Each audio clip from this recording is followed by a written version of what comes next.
নমস্কাৰ। নতুনকৈ mini blog বনাব ওলাইছোঁ। কেনেকুৱা হয় নাজানো, চেষ্টা কৰি যাম। ভাল হ'লে নিশ্চয় জনাব আৰু বেয়া হ'লে জনাব। এতিয়া মই এই পথাৰৰ মাজে মাজে ধুনীয়াকৈ দোকানলৈ গৈ আছোঁ। এখন মোৰ দোকান আছে তৰজাহিত্য,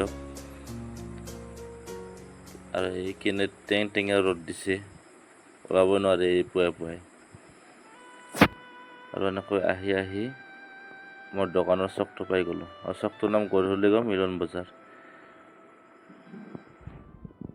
আৰু চকলৈ আহিলে সেইখন দোকানলৈ নহাকৈ থাকিব নোৱাৰোঁ। কি বা কৰিছে মোক দোকানীজনে নাজানো। আৰু এনেকৈ ভিতৰত সোমাই আহিছোঁ, দোকানী নাই। আৰু পাছফালে আছে দোকানী, আৰু ইয়াত পানী লাগিলে পানী পাব। আৰু এইজনে হ'ল বিখ্যাত দোকানীজন জয়ন্ত দাস, বহুত ভাল মানুহ। যদি বাকী লাগে আহিব, ধেমালি কৰিছোঁ। আৰু এনেকৈ আহি মোৰ দোকানলৈ আহিলোঁ। লেতেৰা হৈ আছে, বহুত দিন অহা নাই যে।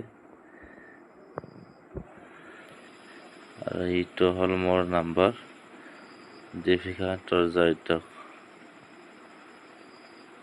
আৰু এনেকৈ দোকানত অহা ভিৰ হৈছে, সেইবাবে এই তলাটোত কেনেকৈ মহম্মদ ধৰিছে চাওকচোন। ইগনৰ কৰক সেইবোৰ।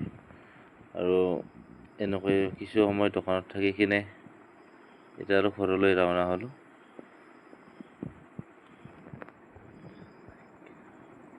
আৰু এনেকৈ আহি ঘৰ পালোঁ। ঘৰতো সৰুকৈ এটা ব্যৱসায় আছে বাৰু। ইয়াত আধাৰ কাৰ্ড আৰু ATM কাৰ্ডেৰে পইচা উলিওৱা হয়, ডিফিকাষ্টৰ। এনেকৈ ঘৰৰ ভিতৰত সোমাই চাওঁ যে বহুতে আধাৰ কাৰ্ড একাউণ্টবোৰ জেৰক্স কৰিবলৈ থৈ গৈছে, মই লগ নোপোৱাকৈ। আৰু এনেকৈ দোকানৰ পৰা আহোঁতে হাতত চিঙৰা লৈ আহিছিলোঁ। এতিয়া ডকচি খাব লাগিব। আৰু এনেকৈ চিঙৰা খাই জেৰক্স কৰিলোঁ।